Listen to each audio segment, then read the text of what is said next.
তো আজকের বেসিক্যালি আপনাদের জন্য একটি নতুনত্ব ভিডিও, যেটা কিনা মাধ্যমিক যারা পাস করছেন, যারা উচ্চ মাধ্যমিক পাস করছেন, তো তাদের জন্য প্রিয় ছাত্রছাত্রী এই ভিডিওটি অতি অবশ্যই গুরুত্বপূর্ণ। চলে এসেছি আপনার মাধ্যমিক পাস হলে কী কী গ্রুপে আপনি ফর্ম ফিল আপ করতে পারবেন। আইটিআই এ গ্রুপ এবং আইটিআই এম গ্রুপ এবং polytechnic first year erstwhile JEXPO. এবং যদি আপনি সেকেন্ড ইয়ার যদি ভূগোলেটে পড়তে চান, সেক্ষেত্রে কিন্তু আপনাকে কী করতে হবে সেটা বলছি, সঙ্গে থাকুন।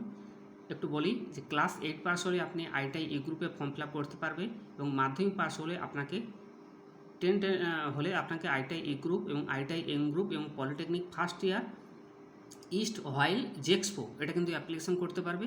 আর যদি আপনার এইচএস পাস করে থাকেন, তাহলে সেক্ষেত্রে কিন্তু আইটিআই এ গ্রুপ এবং আইটিআই এম গ্রুপ এবং polytechnic first year erstwhile JEXPO এবং versus polytechnic second year erstwhile VOCLET এবং ডিপ্লোমা ফার্মাসিতে আপনি কিন্তু এই বছরের শিক্ষাবর্ষে আপনি ফর্ম ফিল আপ যে চলছে অ্যাপ্লিকেশন করতে পারবে। এছাড়া যদি আপনার মাধ্যমিক পাস করেছেন, সঙ্গে 2 বছরে আইটিআই রয়েছেন, সেক্ষেত্রে আপনি কিসে অ্যাপ্লিকেশন করতে পারবে? ITI A group, ITI M group, polytechnic first ইয়ারেও কিন্তু অ্যাপ্লিকেশন করতে পারবে জেক্সপো। এছাড়া পলিটেকনিক সেকেন্ড ইয়ার যে ইস্ট ওয়াইল যে ভোগলেট রয়েছে, সেক্ষেত্রে কিন্তু আপনি অ্যাপ্লিকেশন করতে পারবেন।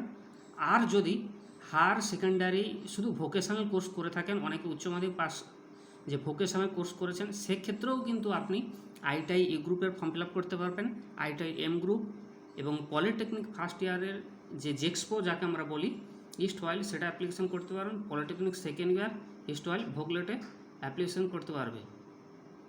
ঠিক আছে, তো আজকে ছিল আজকের এইটুকুনো লেটেস্ট আপডেট। ধন্যবাদ।